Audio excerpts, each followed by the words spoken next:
everyone. I'm Reena Jha. Welcome all to today's session. So kids, do today we'll learn use of near, in, under, behind, on, in front of. आज हम लोग क्या सीखेंगे? Use of near, in, under, behind, on and in front of. So first of all now I will tell you meaning of near. Near means क्या होता है? सबसे पहले आपको ये बता दें कि near का मतलब क्या होता है. Near means होता है नज़दीक. जब कोई भी चीज़ हमारे पास में होती है तो उसके लिए हम नियर का यूज़ करते हैं. Second word is in. Spelling of in IN and spelling of near NEAR. Spelling of near NEAR. Second word is in and spelling of in IN. In means होता है में या अंदर. Third one is under. Under and spelling of under is UNDER. UNDER. Under. Fourth one is behind. Behind means होता है पीछे. Spelling of behind BEHIND. BEHIND. Under means होता है नीचे. इसका क्या मतलब कहाँ यूज होता है वो मैं आपको आगे बताऊंगी. पहले मैं सबकी स्पेलिंग एंड सबका हिंदी में मतलब बता देती हूँ. ON. ऑन. ऑन मीन्स ऊपर. ऑन मीन्स ऊपर. And last one is IN. In. FRONT. Front. FRONT. Front. OF. Off. We can say in front of. In front of means होता है सामने. तो फर्स्ट वन है नियर. नियर मीन्स होता है नजदीक. जब कोई भी चीज हमारे पास होती है तो उसको हम लोग नियर बोलते हैं, नजदीक. इन मीन्स में या अंदर. अंडर मीन्स नीचे. बिहाइंड मीन्स पीछे. ऑन मीन्स ऊपर. इन फ्रंट ऑफ मीन्स सामने. सबसे पहले बात करते हैं अंडर की. तो अंडर का मतलब क्या होता है? अंडर मीन्स होता है जब कोई भी चीज किसी चीज के बिलो हो, नीचे हो. ठीक है. Suppose that we are under the roof. हम लोग कहाँ हैं? रूफ के नीचे हैं. तो कोई भी चीज किसी चीज के नीचे ऊपर में इस तरह का लेयर दिखे आपको तो वहां हम लोग अंडर लगाएंगे.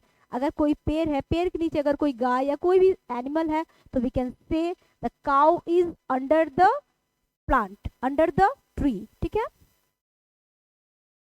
Now we'll fill in the blanks. First one is the children are dash the classroom. The children, now look at the picture. यहाँ कुछ बच्चे हैं और ये कहाँ है? क्लासरूम में. The children are dash the classroom. Now we'll think about which kind of these words यहाँ हम लोग फिल करेंगे. अब हम लोग सोचेंगे कि यहाँ पर क्या हो सकता है. नियर तो होगा नहीं. चिल्ड्रन क्लासरूम के नजदीक में, ये भी नहीं हो सकता है. सेकेंड है IN. तो इन मीन्स होता है में. तो yes, the children are in the classroom. मैंने बताया इन मीन्स होता है में. और में का यूज कहाँ होगा? जब भी कोई चीज किसी चीज के अंदर हो या में हो तो वहां हम लोग इन लगाते हैं. तो बच्चे कहाँ है? क्लासरूम के अंदर हैं. The children are in the classroom. The children are in the classroom. You have to learn this sentence. The children are in the classroom. So now we'll write IN. Next word, next sentence is the vase is dash the table. The vase is dash the table. Vase means ये गुलदस्ता and vase is dash the table. And मैंने बताया आपको कि on means होता है ऊपर. और कोई भी थिंग अगर किसी चीज के ऊपर हो तो वहाँ हम लोग on लगाते हैं. कोई भी चीज किसी भी चीज के ऊपर हो, ये मैंने क्लासरूम में बताया आपको, एक बार फिर से रिवाइज कर देती हूँ. तो वहां हम लोग ऑन लगाते हैं. तो आप देख सकते हैं ये टेबल है. टेबल के ऊपर क्या है? ये वेस है. The vase is in the table wrong हो जाएगा. अंडर द टेबल भी रॉन्ग हो जाएगा. नियर द टेबल भी रॉन्ग हो जाएगा. तो वेस इज ऑन द टेबल. ठीक है. Now third sentence is, and in this way you will learn small words. ठीक है. आप इस तरह से पढ़ते हुए आप सेंटेंस पढ़ना भी सीख जाइएगा. The lion is dash the tree. Look at the picture. Where is lion? Lion कहाँ है? आप ऑब्जेक्ट को आइडेंटिफाई कीजिएगा कि ऑब्जेक्ट किस पोजीशन में है. The lion is dash the tree. तो लायन कहाँ है? पेड़ के ऊपर है? नहीं, पेड़ के नीचे है. पेड़ के ऊपर रहता तो ऊपर के लिए मैंने बताया है क्या होगा? ऑन रहता है. और ये पेड़ के नीचे, जब भी कोई चीज किसी चीज के बिलो में हो, नीचे में हो तो वहां पे अंडर लगाते हैं. और ये लाइंस आप याद रखिएगा कि the cow is under the tree, the ball is under the table. अगर नीचे आपको दिखे तो. ठीक है. The lion is dash the tree. इस तरह का पिक्चर है और आप देख रहे हैं कि लायन जो है वो पेड़ के नीचे है, तो यहाँ पे हम लोग क्या लगाएंगे, अंडर। ना इन लगाएंगे, ना ऑन लगाएंगे, ना नियर लगाएंगे, ना इन फ्रंट लगाएंगे, सामने भी नहीं लगाएंगे। पैर के ऊपर अगर सिर्फ ये एरिया से वो कवर नहीं रहता उसका बॉडी, तो हम लोग कुछ और लगाने की सोच भी सकते थे, बट कभी भी पैर के नीचे कोई भी एनिमल बैठा रहे या कुछ भी इस तरह का इंसिडेंट आपको दिखे तो वहां हमेशा अंडर ही लगेगा, ठीक है। The lion is under the tree. Fourth sentence is the bear. ये BEAR बेयर होता है, क्या होता है, BEAR बेयर। बहुत लोग इसको बियर बोलते हैं बट ये है बेयर।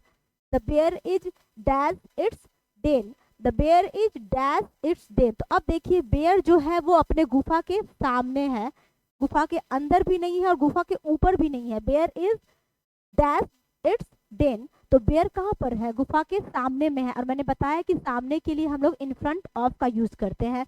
यहाँ ना इन लगेगा, ना ऑन लगेगा, ना अंडर लगेगा, यहाँ क्या लगेगा, इन फ्रंट ऑफ, क्योंकि इन फ्रंट ऑफ मीन्स सामने होता है। And you can see in the picture कि बेयर जो है वो गुफा के सामने है। अगर वो अंदर रहता तो इन, अगर इसके ऊपर रहता तो ऑन लगता, बट ये सामने है तो now will write here in front of, IN, in front की स्पेलिंग FRONT, फ्रंट, और थोड़ा थोड़ा डिस्टेंस आपको देना है, एक साथ अटैच करके नहीं लिखना है, in front of. Now next sentence is the doll is dash the fan. The doll is dash the fan. Now look at the picture. Where is doll? Doll कहाँ है, फैन के पास में है, ठीक है, फैन के पास में, नियर। ये आपको खुद से सोचना होगा, समझना होगा कि यहाँ पर क्या लिख सकते हैं। ना यहाँ इन होगा, ना ऑन होगा, ना अंडर होगा, यहाँ क्या होगा, डॉल जो है वो फैन के पास में है। तो now will write here near. Doll is near the fan.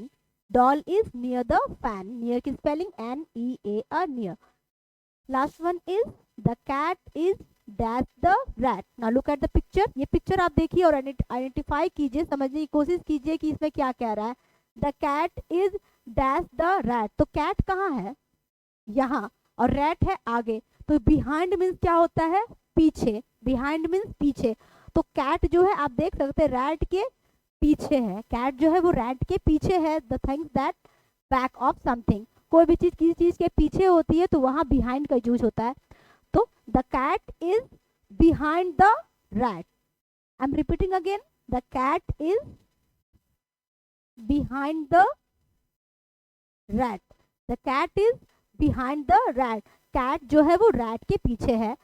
One more time I am repeating, near, in, under, behind, on, in front of. Near means नजदीक, इन मीन्स में या अंदर, अंडर मीन्स नीचे, behind means पीछे, on means ऊपर, in front of means सामने। The children are in the classroom. You will read out, the children are in the classroom, the vase is on the table, the lion is under the tree, and the bear is in front of its den. Once again, the bear is in front of its den. The doll is near the fan. The doll is near the fan. Doll जो है वो पंखे के सामने में है। And last one is the cat is behind the rat. आप देख सकते हैं जो cat जो है वो rat के पीछे है और पीछे के लिए behind का यूज होता है। The cat is behind the rat. So I hope you must have understood. Bye bye. Take care. Keep practicing and safe in winter. Thank you.